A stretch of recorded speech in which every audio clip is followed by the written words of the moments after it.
What's going on, guys? So here we go.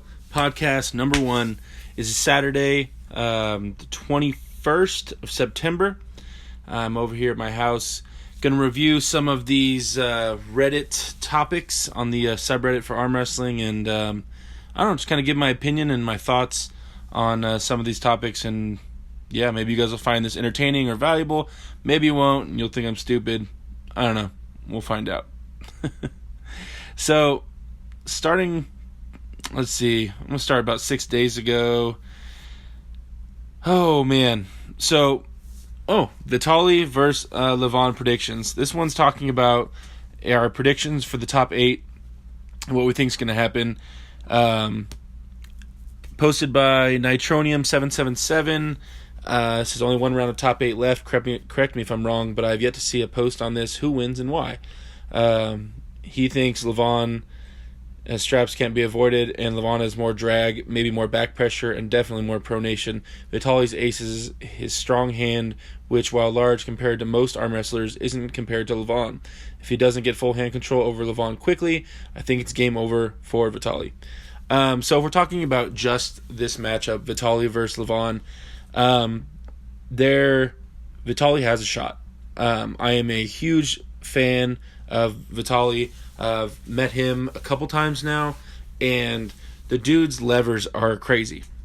Now, Levon is built like a fucking gorilla, and the dude has crazy horsepower, gigantic hands, and somehow his wrists are as thick as most people's kneecaps. So, if Levon but you gotta remember, Levon doesn't shoot for deep hooks. You would think with that giant build, he shoots for deep hooks, but he generally likes to post and stay up high and control with his hand. Well, when you want to play the posting game, you're going kind of in Vitali's wheelhouse. You're going into someone whose lever is longer than yours, and he's made a living his entire life so far utilizing that lever at a very crazy angle that not a lot of people can match. So I think that when Vitali really applies himself, we're not talking about these little after pulling videos. We're not talking about little snippets we've seen online. I'm talking about when Vitali really hits a ready go and they're all ready to go and everything's on point and firing off, that I think Vitali might have a good chance of cracking Levon's wrist.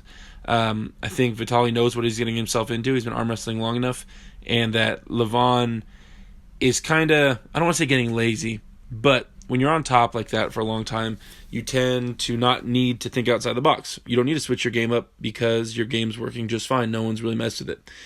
We saw a little bit of Levon's wrist start to go against Angerbayev, and that gave people a lot of hope as far as Vitali versus Levon, because if Angerbayev, who's considerably lighter, don't get me wrong, Angerbayev's amazing, but also considerably weaker, I think, especially in a posting top sense compared to Vitali. If he can start to peel Levon's fingers, even outside the straps, even though they slipped and then Levon got a hold of him, etc., if he can start cracking it, there was a little bit of give. That's why you heard a lot of experienced arm wrestlers immediately after that match start saying, "Did you guys see what I saw?" Because we all saw Levon's wrists start to go back. We saw his fingers start to open up a little bit at a really extreme angle. Okay, well, what happens when you have someone that's considerably stronger hitting those same angles? Well, it might go. So we all saw that little hole, and we're really interested to see if Vitali can expose that wrist. You watch some of Levon's older matches. I know he's grown a lot. He's a lot stronger now. But endurance isn't his best game, and I think Vitali really has a chance of cracking that wrist. That seems uncrackable, but just his angles. If there's anybody that can do it, I think right now Vitali would be the one that could do it. So I'm excited to see how that goes down. Those monsters colliding in the top 4. I don't know if I want to call it the top 8, because there's some top guys that are not in that. So that's my thought on Vitali versus Levon. We won't get into the whole top 8 discussion yet. Just kind of stick to these posts over here on Reddit. All right, next post posted by Kyism. Kyism. He posted, "How come in arm wrestling most guys aren't hitting their peaks until 40s plus?" This is such an interesting sport. I'm a new fan, mostly familiar with only WAL and their heavyweight division, but I'm beginning to watch footage of other guys outside of WAL and hoping to familiarize myself with the rest of WAL's weight divisions and roster, starting with 506.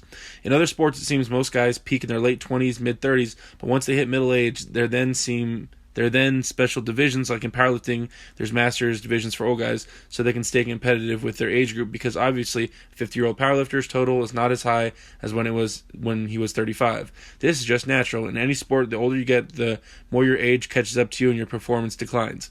But arm wrestling, there's guys in their mid-50s still world class. This is just an I think he meant to write anomaly, abdominomaly. A 55-year-old John Brzenk, in theory, should not be able to beat guys in his weight class that are 20 years younger than him. A 44-year-old Devin Larratt should not be able to beat a 34-year-old Devin Larratt. But if you ask Devin, I think he will say his current version of himself is his best. Look at this 80-year-old man that beat someone much younger than him. This would never happen in other physical sports. Is it because wrestling technique and strength is something that gets better over time, like wine? Okay, so my take on this is that it's not always that case. First off, the people that you're listing generally are North Americans. Most of our arm wrestlers are older dudes. That's just because we don't have a crazy upsurge of young arm wrestling talent, right? Not compared to the Middle East, where arm wrestling is in their elementary schools, in their high schools, where you can make a living arm wrestling. That can be your lifestyle. You have coaches, people that are dedicated their whole life to just coaching people and teaching people arm wrestling.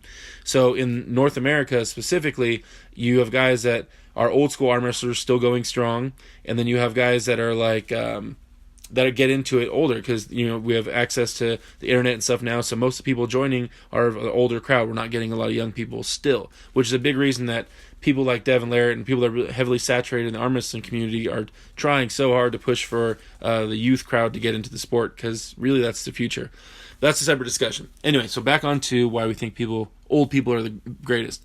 Now, don't get me wrong, John, Devin, there's a big list of people that are still very competitive at an older age. You have to also remember their tendons and their ligaments, everything from their fingertip to their elbow, takes years and years to grow. It's all tendons. It's built over time, over tension, right? So their tendons haven't really gone too far, if anywhere. In a lot of cases, they've gotten stronger. A lot of times, in my experiences, when arm wrestling an older gentleman, the more you attack their big muscle groups, the more successful you'll be. When you let them really get into spots that are heavy tendon reliant spots and angles, then you tend to get a lot of resistance, right? So there's extreme examples of both, of course, but I think that if we had a young up-and-coming crowd in North America, you would not be seeing those guys as prevalent as some of the up-and-coming Europeans, right? Michael Todd, Devin Larratt, those guys are amazing athletes, push themselves, but at the end, it takes a long time to develop that type of connective tissue that they have, and so I think that there's just not enough competition up and coming. I think that people like the up-and-coming super, if we want to talk about super heavyweights here, the up-and-coming supers in North America, like Paul Passmore, Wayne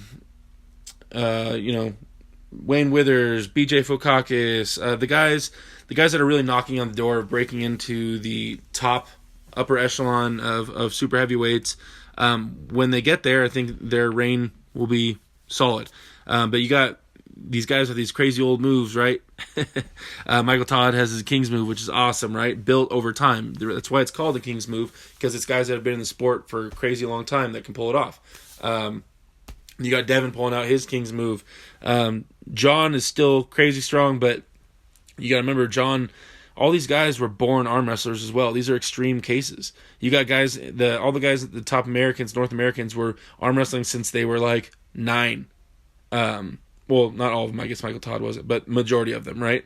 The majority of top arm wrestlers in the world actually have been arm wrestling since they were little kids. They grew up in an arm wrestling household, and they wanted to be arm wrestlers for a long time. So they grew up learning to arm wrestle, loving arm wrestling, building connective tissues, knowing how to operate under pressure, and they changed their body composition and layout in order to be competitive in arm wrestling. So like when you watch them go far at this point, it's just like, you know, getting back on the bicycle and going for a ride. It's not anything new. It's nothing new for them. They could take years off. That's why people wonder, you know, about Travis specifically. Travis, you know, he said in Pulling John, and he's told people he's been arm wrestling his whole life.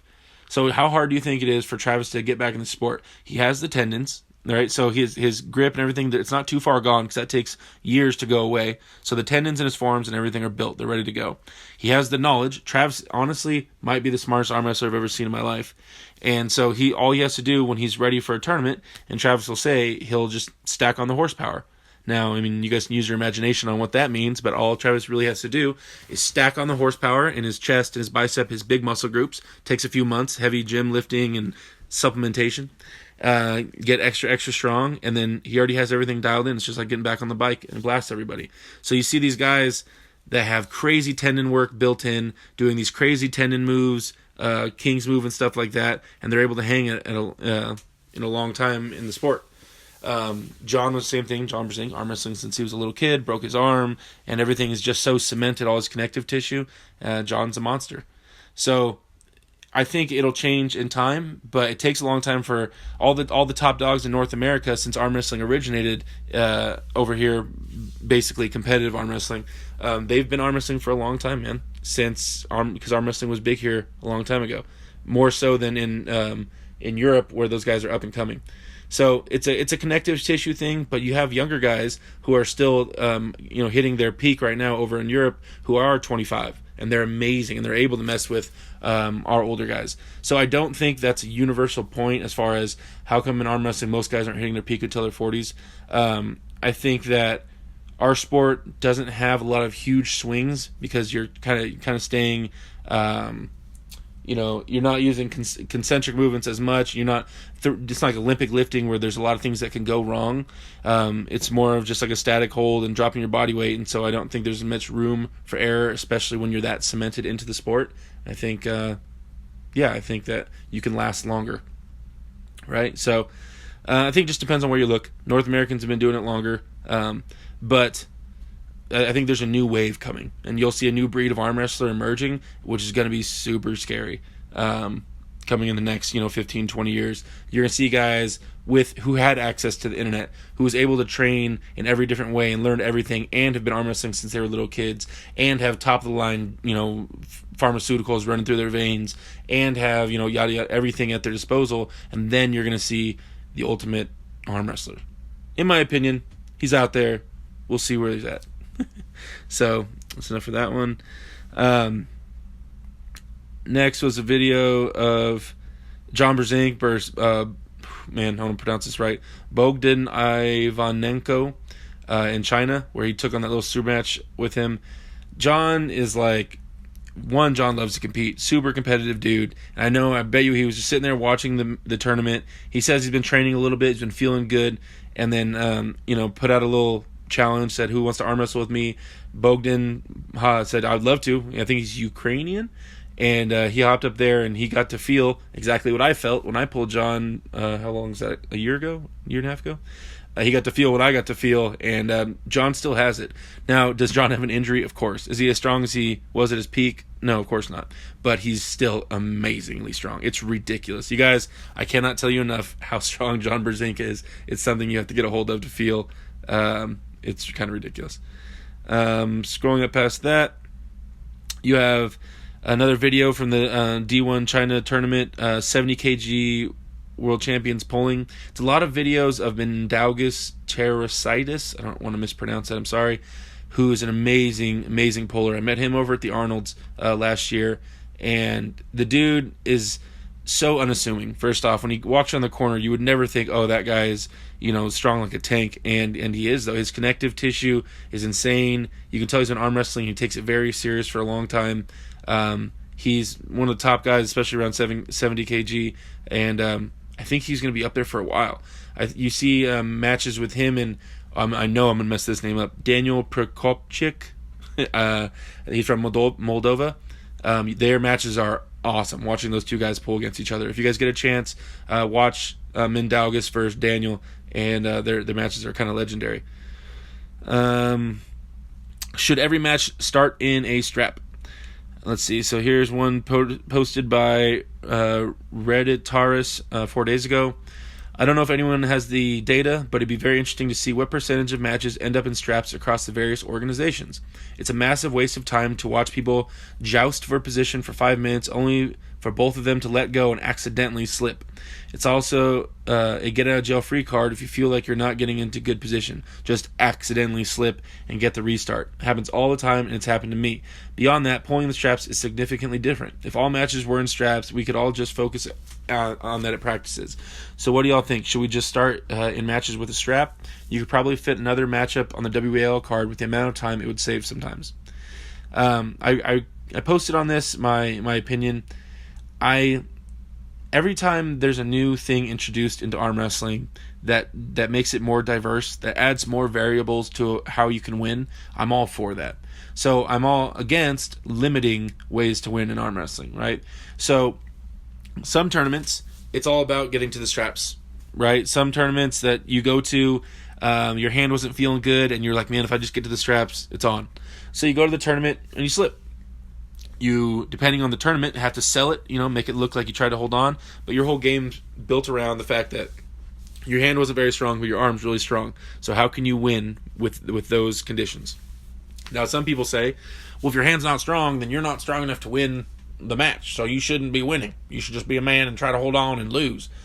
Or you could be smart, utilize the tools you do have, and work within the rule set and go to the straps. If you don't get called fouls for it, then you're working within the rules still. You haven't done anything illegal, right?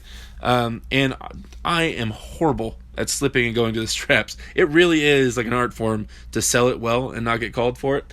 But in tournaments like WAL, all you have to do is not get a grip for the first 30 seconds, and the referees will put you in a strap, which I should have done in my last WAL match. Anyway, I think arm wrestling in the straps, especially for you new guys and the fans listening, is an entirely different ballgame.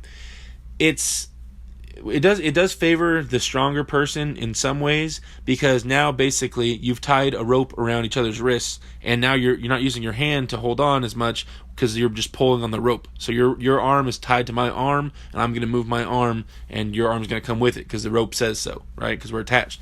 So a lot of times, anything you since the rope is tied below the wrist, when I say below the wrist, from the wrist towards your elbow, below the wrist, now it takes the hand out of the equation. So now you're connected to my big muscle groups, right? You're tied to my chest and my lat and my shoulder. You're tied to my big muscle groups. So when they say the guy that's stronger, what they're saying mostly is it's not about hand control anymore. Now it's about whose body and arm is stronger and who can apply it better.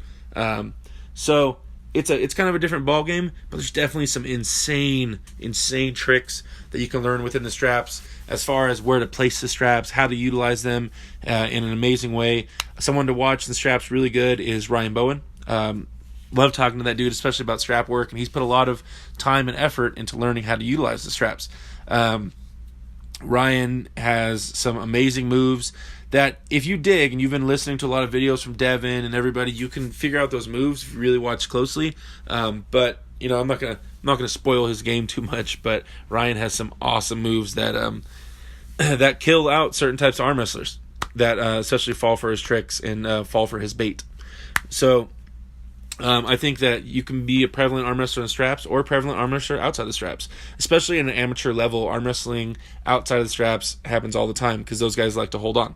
In general, in arm wrestling, you don't want to be the one holding on most of the time. You want to be the one being offensive, so the other person is being defensive, aka the other person is chasing you. They're trying to hold on to you while you dictate the match. You're being proactive while they're reacting, right? So if you're the one being proactive, then you can control what happens while they're doing their very best to hold on to you and try to stop what you're doing. So you're always in control. Well, you'd rather always be that guy than the guy holding on.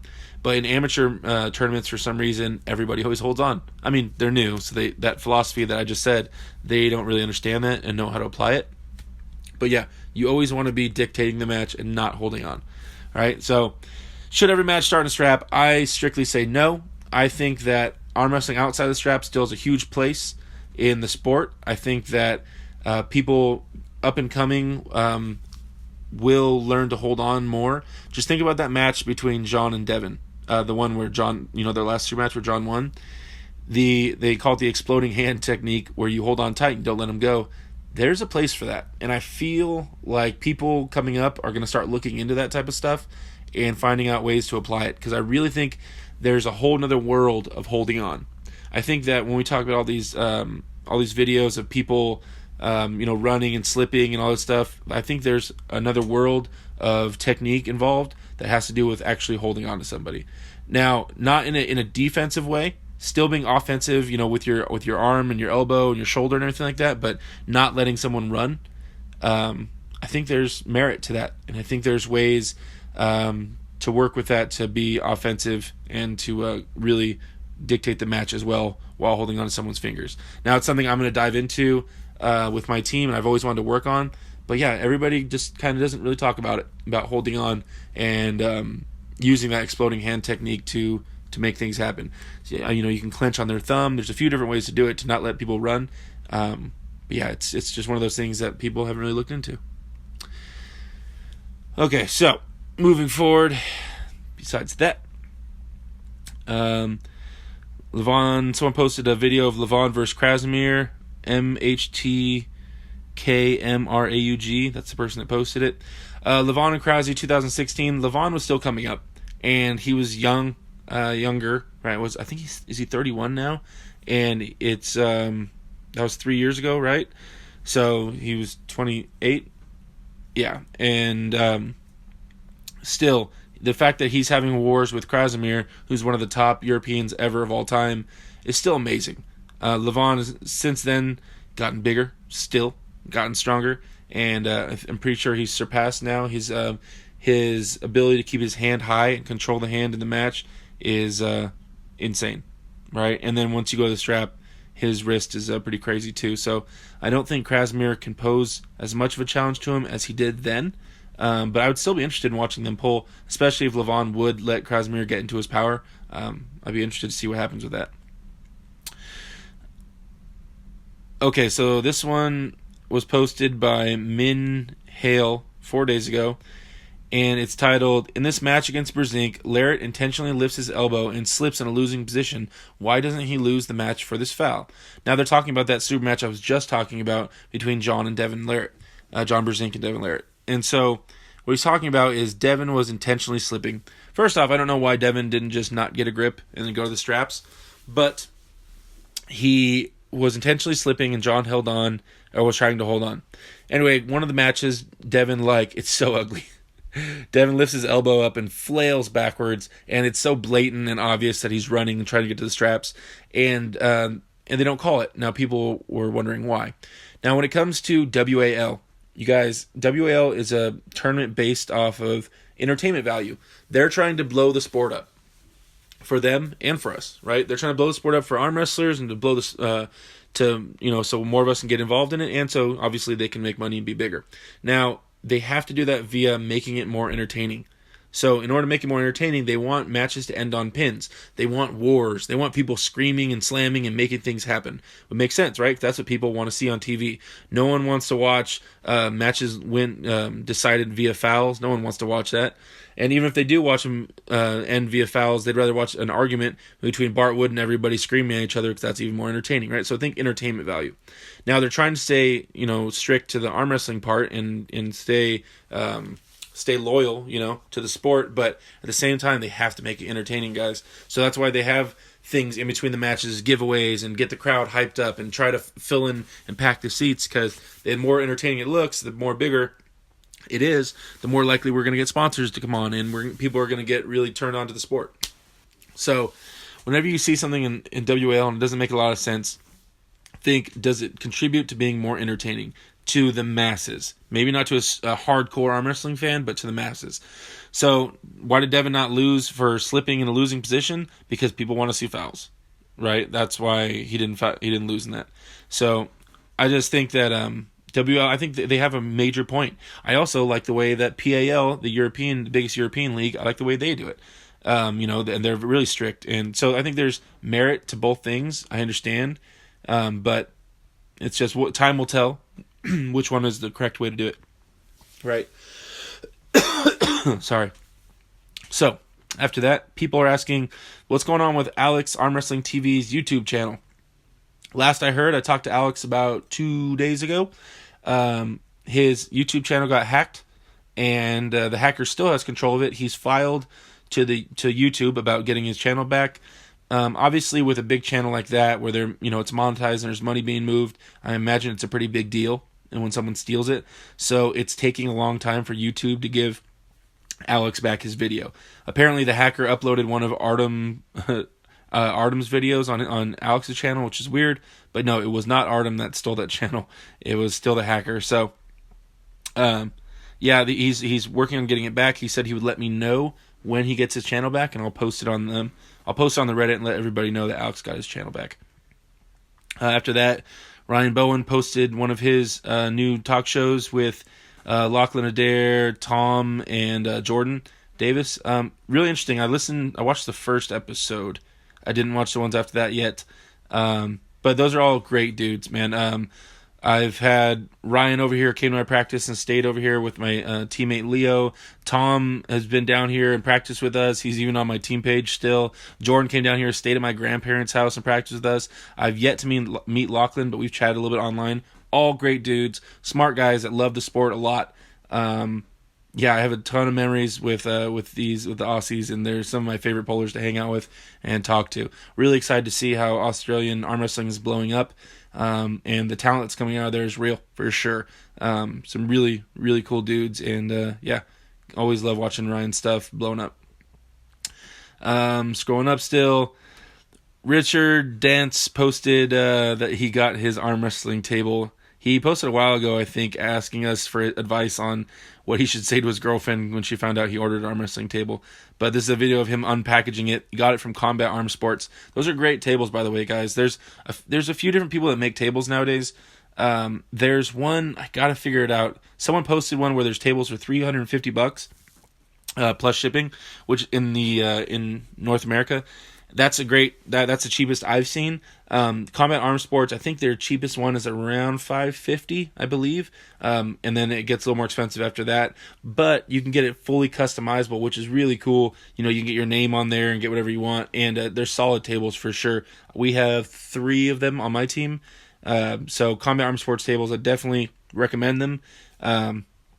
Great tables, and they come packaged really nicely. It's nothing too complicated. You can put them together, and they're portable. They come apart pretty easy. So, yeah, definitely check out Combat Arm Sports tables if you get a chance, guys. Here we go. Let's see. Easing the Tendonitis, uploaded by Toop Karcher, TOOPKARCHER. He says, any tips of easing the elbow tendonitis? Newbie who went a bit hard at training. It's nothing I can't tolerate, but it's never nice to feel. So, easing the tendonitis. Obviously, this is a really popular question, especially amongst all new guys and stuff like that, people getting into the sport. Tendonitis is gonna happen in arm wrestling. I don't think I've never met an arm wrestler whose elbows didn't hurt and they didn't have problems with inflammation of their nerves. Tennis elbow and golfer's elbow both will happen. Most of the time it's tennis elbow though.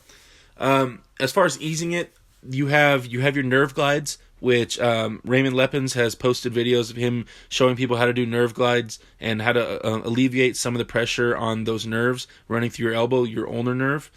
It's one that's connected to your bottom 2 fingers, runs through your elbow and goes up through your shoulder and to your neck. There's nerve glides. There's anti-inflammatories. You can take ibuprofen. Some people smoke weed. It's an anti-inflammatory. Anything to get the anti-inflammatories help. Ice. I find icing helps a lot after practice. Heat as well. I'll do icing and heat when I'm doing rehab work. But as far as just easing the tendonitis, I would say ice is a big one. Sleeping with your elbows straight, guys. So this is one I learned a long time ago. When you're sleeping in bed at night, you want to keep your arms straight, and so the nerves can deflame, right? So some people would tie a towel or a t-shirt or something like that around their elbows to remind them throughout the night to sleep with their arms straight. What I ended up doing was I just tuck my, when I sleep just in boxer shorts. And so I just tuck my arms into the side of my boxer shorts so I can't bend my arms if I'm having really bad tendonitis, and I'll sleep like that with my arms straight, right? You don't want to compress them, so you want to keep them straight while you're sleeping. Those are some tips. Yeah, I mean, all those have helped me in the past, but just alternate through that. Eventually, the tendonitis doesn't completely go away. Not so far, and I'm coming up on 10 years. It hasn't gone away, but it definitely gets less and less, and you're able to deal with it. So I know by now, I know my body so well that I know exactly when I'm reaching the point of inflaming all my nerves, because I've done it so many times. I've learned that lesson so many times. So I'll know going into a practice, okay, I can practice this long, and then I need to stop, right? So I kind of just know my body, and I know if I do one more match, I'm screwed. So eventually you'll get to know it like that, and also as you get stronger, as time goes on, your elbows and everything get more conditioned, and then you're unable. The pressure that people apply is less and less likely to inflame your nerves. Like, do you think that if two beginners arm wrestle right now, then odds are both of their elbows are going to be inflamed. Now, if one of those beginners goes and arm wrestles Levon Saginashvili, like the number one dude in the world right now, if they go and arm wrestle him, do you think a beginner can make Levon's elbow nerves inflame? No, I don't think so, right?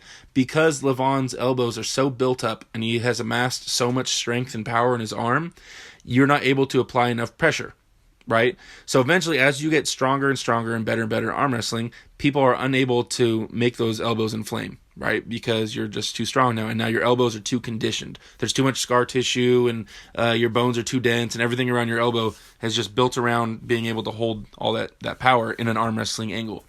All right, because your elbows, if you're new, your elbows aren't used to arm wrestling. You spent your entire life not doing things in the angles of arm wrestling, and all of a sudden now you're damn near trying to break your humerus and going sideways at arm wrestling practice, and your body doesn't like the way it feels because all that power has to transfer through your elbows just for a little bit. So it's going to inflame your nerves. Your nerves are going to say, whoa, we don't like this. We've never done this. Stop. That's why at everybody's first practice, before the damage really sets in, you're able to apply a ton of pressure. Then, generally, after your first practice, almost every single person I've ever trained, the first practice, they're amazingly strong. Then their second and third practice, you see a huge dip in strength. And it'll continue to dip for a while. And then it takes about, depending on the person and how fast they heal, et cetera, it could take a while for the strength to come back full bore. Their elbows have to be able to allow you to access all your power, right? So the nerves are a hell of a thing. That's something you're going to deal with your entire career in arm wrestling. You'll never stop dealing with your nerves to some extent, but generally you just get so strong and you get so used to dealing with it that it's not really a big deal anymore, right? But I start looking into and some people do like icy hot rubs. I stopped doing icy hot rubs because I did a patch one time, and it said to leave the patch on for 8 hours. I took a nap with the patch on, and I woke up and it had done like a chemical burn to my skin, and so I don't do the patches with icy hot anymore. So let's see. After that was a video posted by the Latvian Wonder with the Jedi, Giannis Amalins, pulling with him. Giannis is so amazing, dude. He's such an amazing arm wrestler. I hate not seeing him in the WAL consistently. It's kind of crazy. Let's see. How often do you all train on the table? Here's a good one. Posted by Redditaris. Hopefully I'm saying that right. How often do you all train on the table? Once a week, twice, daily. Thought it'd be interesting to have a discussion on how you all break up your training between pulling, gym, and recovery. Now, this, I believe, and like I said, I run an arm wrestling team, guys. For those of you people that don't know that, I run a very big arm wrestling team out of Southern California. On our roster, but you got to imagine half the people just fall off or show back up or fall off. We have about 53 people on our roster. Our general practices are around between 20 and 30 people. Unless I have a guest, then they'll be bigger. So that team's been around for 5 years. I've been training people for a long time and going over this how often you should get table time thing with people. And I've obviously gone through it myself in my own arm wrestling career. I think it depends. First, it depends on the person, and then it depends on where you're at in your career. If you're new This is my stance and the way I have my guys approach arm wrestling. If you are brand new, then I say table time is of the utmost importance. If your arm would allow you to arm wrestle every day and you could be healed up, I would tell a new guy to arm wrestle every day. Hours on the table is priority number one. It is the end all be all when you're new. You need to learn how to arm wrestle. You need to learn how to arm wrestle safe. You need to start conditioning your elbows. The fact that you haven't arm wrestled means that you're going to build a lot of strength at the beginning on the table purely from table time. There's nothing but positive reasons to arm wrestle. So anytime that you're not arm wrestling, when you're new, we'll say the first year, anytime you're not arm wrestling on the table should be spent rehabbing and healing and trying to get back on the arm wrestling table. To arm wrestle in your first year and focus on the gym when you haven't learned how to arm wrestle, you haven't learned how to stay safe, you haven't learned and mastered the moves of arm wrestling yet, is kind of silly. You're trying to add horsepower to a car that has shitty tires, shitty suspension, and the steering's all jacked up, right? That doesn't make any sense. You need to get everything built in your car so that way you can stack on horsepower later. You need to learn how to drive, right? So stop sitting there and people will try to tell me, you need to spend time at the gym and trying to build all this horsepower in your bedroom in your first year. No. If you have access to a table and people, then you should be memorizing that. You should be able to close your eyes and know exactly how to position your body for each and every move. And once you can close your eyes and you know just by their finger pressure and where they're placing their hand and the angles of their elbow exactly what move they're going to do, then you're starting to get there. And then you have to know each and every counter, and not just know the counters, you have to know how to pull them off. Then not only know how to pull them off, but then you have to know how you, with your hand size, your arm length, your strengths and your weaknesses, how you can do it. See, these are all things you have to learn over time. And so it takes years, guys. So table time is so important. So whatever your elbows can handle at the beginning. Then once you kind of have arm wrestling down, you can kind of slow down on the table time. I'm saying that right now I'm doing table time once a week. Depending on my goals and what I have coming up, I might dial it back. If I feel like I need to focus on horsepower right now, since I'm currently the strongest guy on my team, right? I'm the biggest dude, the heaviest guy, and I've been arm wrestling the longest pretty much on my team. So it's hard for me to get a really good workout with my team pulling. Generally, if I start to fail at practice, it's because of exhaustion and not because of strength. So that being the case for me, I still like to stay sharp on the table, so I keep getting my table time, but my horsepower is generally being built in the gym. So I get the table once a week. I'm thinking about even slowing it down and doing table time once every other week or even every third week, and then really focusing on the gym, keeping my elbows 100%, and then able to hit heavy lifts for a while. But that's where I'm at in my career, right? So it depends on where you're at, and it depends on how you're doing your table time. Hopefully you guys aren't just murdering yourselves on the table and not really hitting all the necessary angles and moves that you should be hitting, right? So having adequate table time as far as hours on there, and also high quality table time is super important, right? So it's not just about are you on the table once or twice a week. It depends on what kind of table time you're getting there as well. But yeah, definitely a big believer in new guys getting on the table all that you can. Eat up that table time. Turn your arm into an arm wrestling arm. Learn everything you can learn. Ask questions. Soak up all that knowledge, right? And that'll also eventually alleviate the tendonitis as well. You have to go through hell first. There's no way around it. Arm wrestling hurts, right? No way around it. And it's kind of like initiation, actually. That's what you got to go through to call yourself an arm wrestler. Okay, so yeah, I think that answers that question. How you guys break up your training between pulling, the gym, and recovery. Yeah, so I pull once a week. I gym. If everything's going well, I'll pull once a week. I'll gym 5 times a week, and then I take Saturdays off. So I arm wrestle Sunday, Monday's recovery, and maybe legs. And then Tuesday's pushing, Wednesday's pulling, Thursday's pushing, Friday's pulling, and then day off, and then practice again. Right, that's how I'm doing it right now, though. But it used to be different. Moving forward, there's my stupid post telling you guys about this podcast we're doing. Another video of Mindaugas terroricitis destroying everybody in an after-pulling situation. Oh, there's the Jonathan Lab and Mike Aiello WAL 506 predictions. Those guys are such goofballs. These Guidos. Excited to see Mike over here in Mississippi State's next weekend. Jonathan Laba and I have never met in person. I've talked to him online, but I have yet to meet him. We're supposed to be going having a whiskey together when I see him, so we'll have a drink. Excited to see Mike pull Juji Mufu on Wednesday at WAL 506, and then I'm going to be pulling against Mike 2 days later on Saturday. He'll be at Mississippi State's, and I'll be beating Mike Aiello at Mississippi State's. Another video posted by Richard Dance shaking tables and replicating Wagner Bortolato's intensity. Dude, Wagner is insane, man. I can't wait to see him and Devin Pohl. It's going to be wild.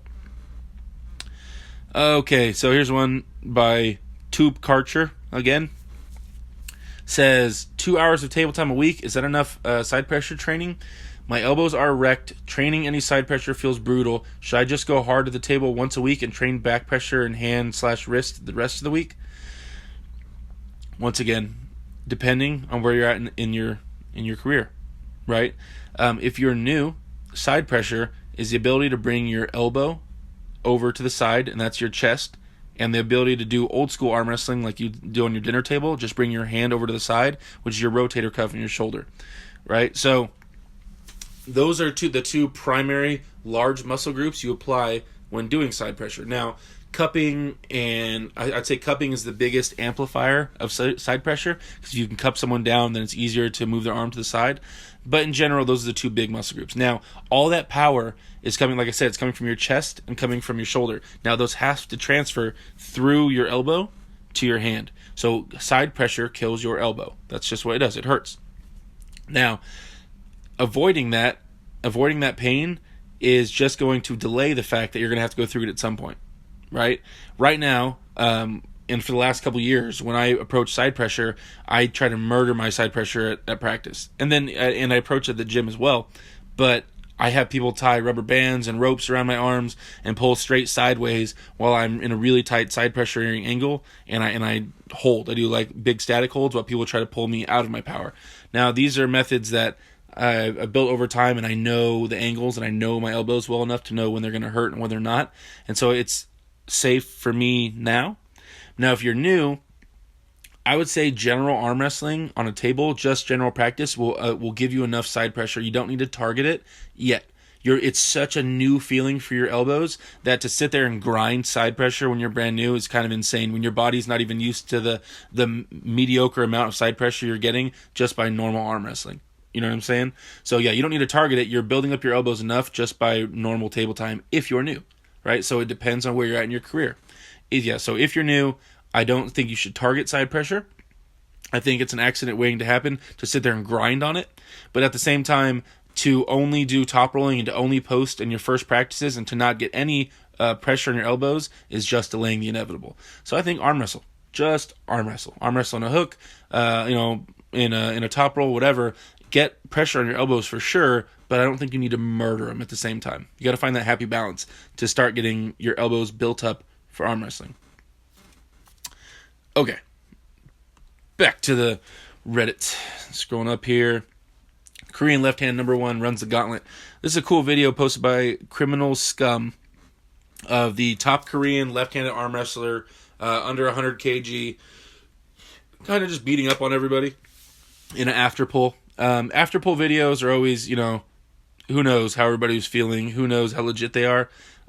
So, I mean, it is what it is, but he was beating up on everybody, kind of rolling everybody out. You can see how tight he is with his elbow and his side pressure, and his pronation was looking really good.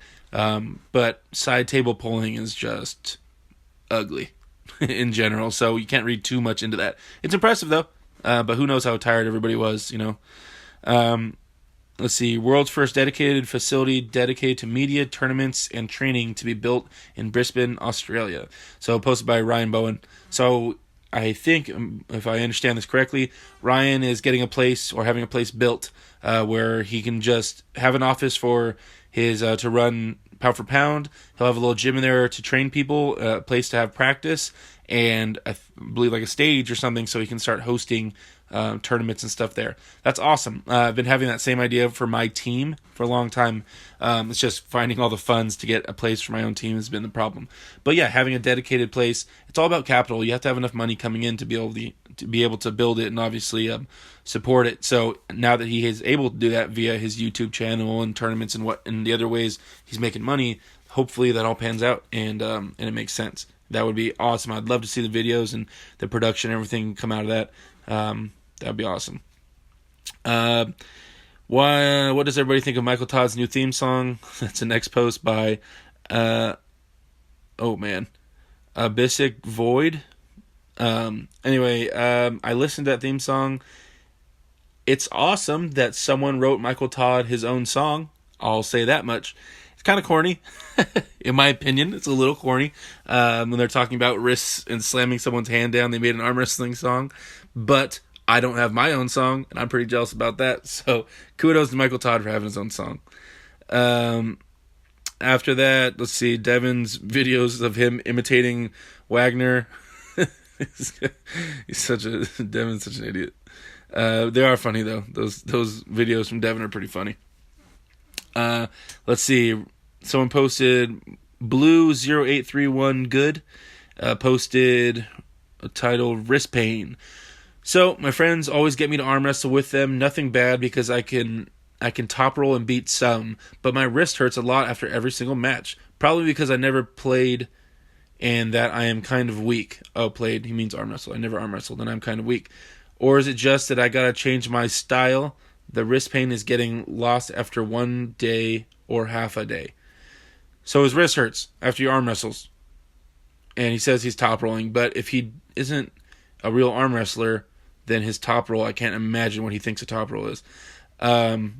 Hopefully he's not doing some crazy form of top rolling and really tweaking his wrist and straining all his tendons with like a low hand top roll and everything's just getting destroyed in his wrist. Also, people have weird problems, man. Everybody has their own independent, unique problems in their arms sometimes where it all depends on the angles. There's a lot of questions that he would need to answer, like where exactly it hurts in his wrist. And I'd kind of have to see how he's top rolling and everything like that in order to give him some real advice on what might be happening right there. But the way he's speaking about arm wrestling makes me think that he's on arm wrestler. So I don't know, man. We need more information to give you some cool advice as far as how to not have your wrist hurting. Any training groups near Long Beach? I commented on that. There are 2 teams in Los Angeles, one in Los Angeles City, one in Van Nuys. There's also one in Buena Park. This is all in California, guys. And so yeah, there's also at the top of the subreddit, I have it pinned where you can look up different teams in different areas. After that, why do some arm wrestlers immediately walk away from the table after a slip? Posted by Thunderblood Raven. He says, like, sometimes they'll walk right off the stage, then come back. Is it a tactic to waste time or mentally reset? Why do people do this? I'd rather see it banned so we can get straight to the straps. It's a massive time waster. When you slip, first off, if you're actually slipping and it's accidental, then it hurts. Because you weren't intending to slip and your nerves get jostled and everything, your bones and everything hurts because you were going 100 miles an hour, all that pressure, and then it just gives out. So it hurts. You walk away for a second, kind of reset your brain, reset your arm, and then go reapproach. I don't think it's just part of the game, you know. So this goes back to the debate about entertainment versus practicality, right? Last 2 posts here. WAL refereeing thoughts. Oh man, here we go. Posted by the Maestro 27. WAL refereeing thoughts. Just here watching Larat versus Chafee again. When I first watched it, I seen a horrible match with Devin acting like an ass, but now I see how hard the refs are working against Larrett. First with the early pin call and then the early start by Chafee. First of all, oh man, These are not my words. I'm just reading them. First of all, Bart Wood is fucking terrible and shouldn't be reacting to the athletes like that. He shouldn't have any interactions other than the refereeing aspect. I see him doing eye rolls and saying sarcastic shit to Larry. It's actually hard to watch again with the way Bart gets on with Devin. Anyways, that's the way I see it. Hoping this will get some discussion going. I really enjoy hearing what everyone here has to say. Also, I think this super match would have been completely different if Larry was actually allowed to finish the first match. Well, Devin ended up winning 3-1, right? So I don't know about completely different. But it's talking about he thinks that Bart Wood is unprofessional, basically, and that Bart Wood is kind of interjecting himself into the matches and being a little too much. Now, I've heard that from some other people, but this kind of goes back to what we were talking about a little while ago, or what I was talking about a little while ago, back to the fact that it's an entertainment-based league, guys, and he's keeping things spicy. You think that other people haven't noticed higher up in WL that Bart, does that stuff? He does, but it keeps it interesting. So the chattering going back and forth. Well, it also goes back to Devin. Devin loves to try to play mind games and to mess around with the refs and to contort the rules. Now, the only other person I know that cheats as well as Travis Bagent is Devin Larratt. And everybody will back me up on that, all the arm wrestlers that know him.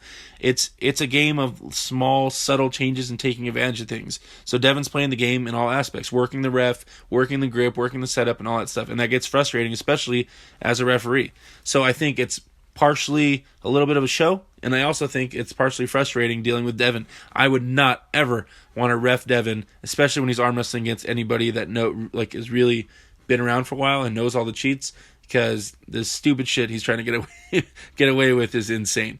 So when you watch those matches between Devin and Travis, oh my gosh, it's like the worst thing in the world. The referee, I feel so bad for him because you'll watch the cheating level of cheating between Travis and Devin on the table. The small things they're trying to do is amazing. It's so beautiful to watch. You'll see Travis He'll be pointing at his tip of his finger about something wrong with his finger, and as the ref looks at that, he'll be sliding his elbow forward. Then when the ref catches his elbow sliding forward, you'll see him pushing Devin like off center.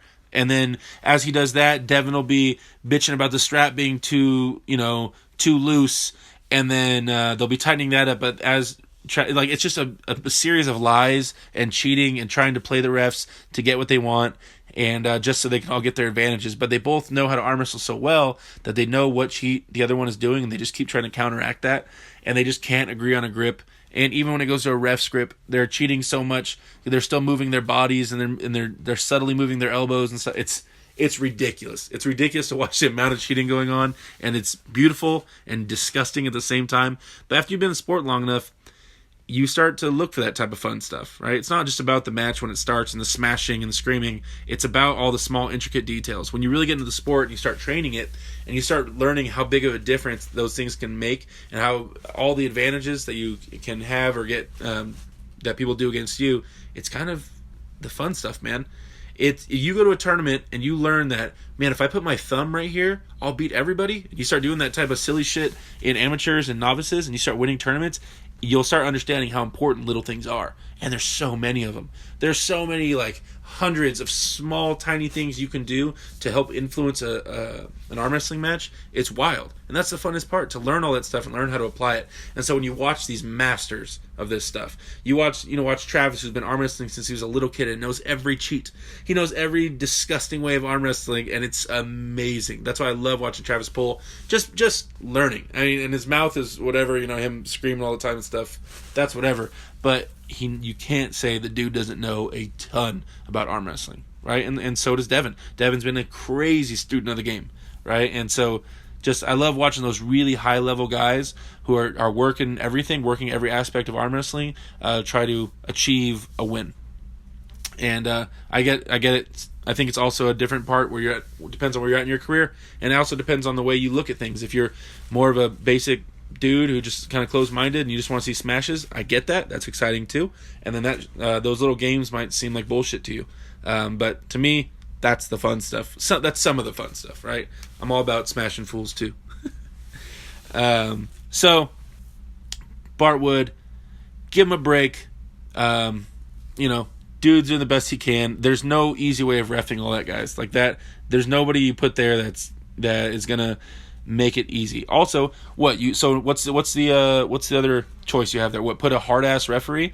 So you're gonna put a referee who's gonna try to dictate all the matches, who's gonna scream, try to steal the show, and try to not let the arm wrestlers arm wrestle? You want to see wars, right? So you don't want someone that's gonna try that's gonna try to come in there like a military referee and foul everybody out, and then try to dictate everything and not let the people run their game. It's cool to see people trying to get away with their moves and express themselves on the arm wrestling table with their own move and their own cheats, to me, right? And so, I don't know, having a robot up there would be way worse, in my opinion. But that's just the way I see it, guys. So I like, what's that, variety is the spice of life. Last video or thing posted on Reddit as of right now at 7:44 p.m. was Devin's pre-506 thoughts video with John Milne. Guys just chopping it up on the dinner table, talking about their predictions. Well, I don't know. My prediction for Devin and Wagner, man, I'll go with Devin. I always go with Devin, but man, I am interested to see how he pulls this off. I think Wagner's gonna have more horsepower than Devin, but I think Dave had more horsepower than Devin. I think Devin knows that Dave had more horsepower than Devin. But that's not the only way to win. Right? I know I'm pretty sure Devin doesn't have a King's move left-handed. So, I'm interested to see what tricks he pulls out of his hat in order to prolong the match long enough to make endurance a factor. Ways he's going to try to go around Wagner's press and power.